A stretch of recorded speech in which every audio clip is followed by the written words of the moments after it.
আসসালামু আলাইকুম সম্মানিত দর্শক, ফিশ সেলার মার্কেট ভিডিওর পক্ষ থেকে সবাইকে শুভেচ্ছা ও স্বাগত।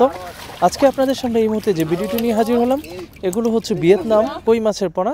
আজকে আমি আপনাদের সামনে দুইটি মাছ সম্পর্কে আলোচনা করব এবং ভিডিও স্ক্রিনে আপনাদেরকে দুইটি মাছ দেখাবো। সম্মানিত দর্শক, নতুন বছরের আমাদের এই বছরের 2025 সালের নতুন বছরের ভিয়েতনাম কই এবং অরিজিনাল মনোসেস তেলাপিয়া মাছের রেণুপোনা প্রোডাকশন এবং বিক্রয় সম্পর্কে আলোচনা করব। সম্মানিত দর্শক, আজকে আমি এই বছরের ভিয়েতনাম কই এবং মনোসেস তেলাপিয়া সম্পর্কে আলোচনা করব। আপনারা যারা নতুন বছরের ভিয়েতনাম কই অথবা মনোসেস তেলাপিয়া মাছ চাষ করতে চাচ্ছেন, আমাদের সাথে যোগাযোগ করেন। ভিডিও স্ক্রিনে অথবা ডিসক্রিপশনে থাকা নাম্বার নিয়ে আমাদের সাথে যোগাযোগ করবেন। ইনশাআল্লাহ আমরা এই মাছের পোনাগুলো সারা বাংলাদেশেই সাপ্লাই দিয়ে থাকি। ভিয়েতনাম কই মাছগুলো সাধারণত এককভাবে এবং মিশ্রভাবে চাষ করা যায়। যেমন ভিয়েতনাম কই মাছের সাথে আপনি চাইলে কিছু শিং মাছ অথবা দেশি মাগুর দিতে পারবেন।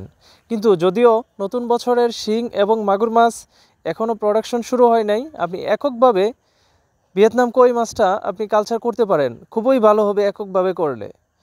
সম্মানিত দর্শক, এছাড়াও আপনি ভিডিও স্ক্রিনে লক্ষ্য করুন মনোসেস তেলাপিয়ার প্রোডাকশন পদ্ধতি।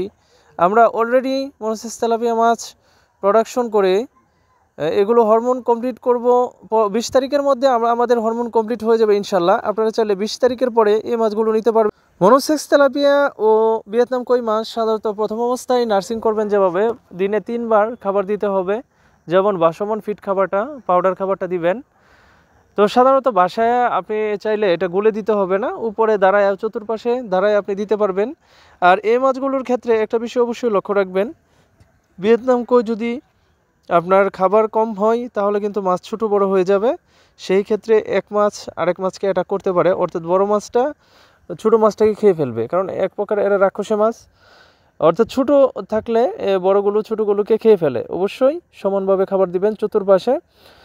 আপনারা যারা এই মাছগুলো নার্সিং করবেন অবশ্যই ছোটো পুকুর হলে ভালো হয়। আর যারা নার্সিং না করতে পারবেন, বিশেষ করে তেলাপিয়াটা আপনি চাইলে একটি হাঁপার মধ্যে নার্সিং করতে পারেন, কিন্তু ভিয়েতনাম কই সরাসরি পুকুরে ছাড়তে হবে। আজকে এখানেই শেষ করলাম। ভালো থাকেন, সুস্থ থাকেন, আল্লাহ হাফেজ।